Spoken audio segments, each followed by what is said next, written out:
Bonjour à tous. Aujourd'hui, nous allons procéder à la correction de la projection des projections orthogonales, de vitesse.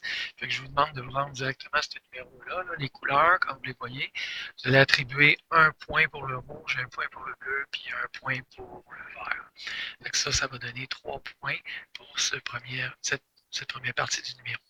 Si on monte maintenant au deuxième exercice, numéro B, fait que si vous regardez les projections, même chose, on va donner un point pour s'il y a tout bon pour la vue de dessus, un point pour s'il y a tout bon pour la vue de face, puis un point s'il y a tout bon pour la vue de côté. Maintenant, au numéro 26, on regarde ça, vous avez 12 différentes formes que vous deviez identifier. Fait que je vous donne le corrigé ici. Fait que vous donnez encore une fois un point par bonne réponse.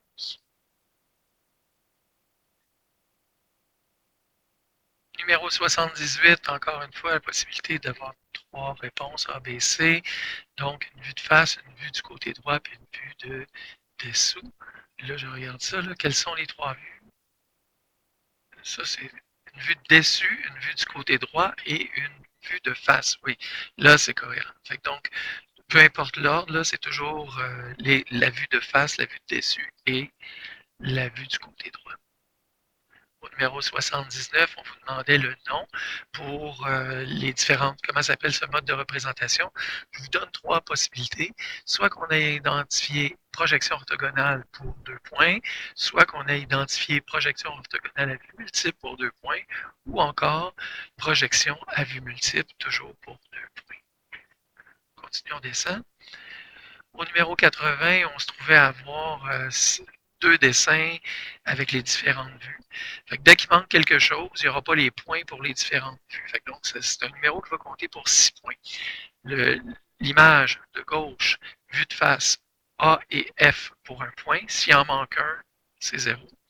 La vue du côté droit, E et H pour un point. S'il en manque un, encore une fois, c'est 0. La vue de dessus, pour un point, A, B, C, G. Et encore une fois, s'il en manque un, c'est 0. Fait que si vous regardez pour le prochain numéro, ça va être exactement la même chose. La deuxième figure, vous avez un point pour la vue de face, un point pour le côté droit et un point pour le dessus.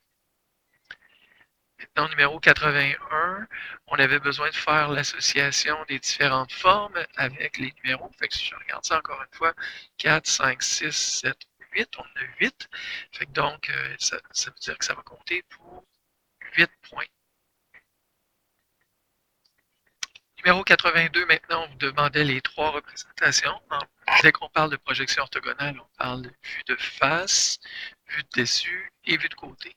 L'ordre est très important, puis les proportions aussi sont très importantes. Si vous regardez le dessin, je vais donner un point par bonne réponse. Si vous voyez l'ensemble des 3 dessins et qu'on y retrouve toutes les lignes, vous allez donner un point. C'est le même pour les 6 différentes figures. Donc, le total de cette page-là va compter pour 6 points.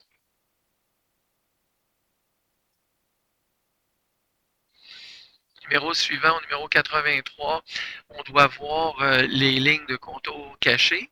S'il n'y a pas de ligne d'axe, comme dans le dessin ici, vous allez accepter évidemment exactement ce que vous retrouvez ici. Fait que donc, vue de dessus, on voit que c'est seulement un cercle. La vue de face, on voit les lignes de contour cachées qui proviennent du sling qui descend vers le bas à l'intérieur.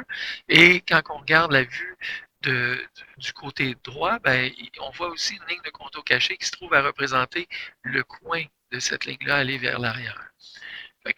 Donc, encore une fois, on y va pour un point par bonne réponse. Fait un point par bonne réponse, j'ai 1, 2, 3, 4 dessins. Je vous les laisse ici pour que vous ayez le temps de faire la correction. Page suivante, numéro 27. Je vous ai dit de passer par-dessus parce que ça ne donne rien, on ne le corrigera pas. Au numéro 28, maintenant, combien de vues peut-on utiliser pour représenter un objet par des projections orthogonales? Dire 3 vues, c'est suffisant. 3 vues, c'est suffisant. Et on peut se rendre jusqu'à 6. Donc, si on marqué de 3 à 6, c'est correct. Mais dès que vous avez 3 vues pour le numéro 28, vous allez donner 2 points. Ensuite, au numéro 29, c'est un point par bonne réponse. Il y a 6 réponses. Puis évidemment, c'est le dessus-dessous, la face, la vue de face, la vue arrière, côté droit, côté gauche. Évidemment, là, si c'est pas écrit la même chose, t'as fait, c'est pas grave, là. Une vue de face, une vue de devant.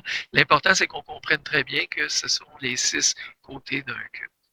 Ensuite, au numéro 30 maintenant, on vous dit quelles sont les 3 vues généralement utilisées pour représenter un objet. Ben, c'est toujours la vue de face, la vue de dessus et du côté droit. Encore une fois, l'ordre n'a pas d'importance. C'est un point par bonne réponse. C'est 3 points.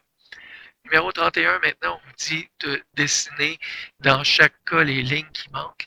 Fait que les lignes qui manquent, ici, si vous regardez là en passant là, au dessin au dessin qui est ici, c'est des lignes de contour cachées qui devraient être là et non pas une ligne continue parce que c'est un plan incliné sur le côté droit et il n'est pas apparent, évidemment.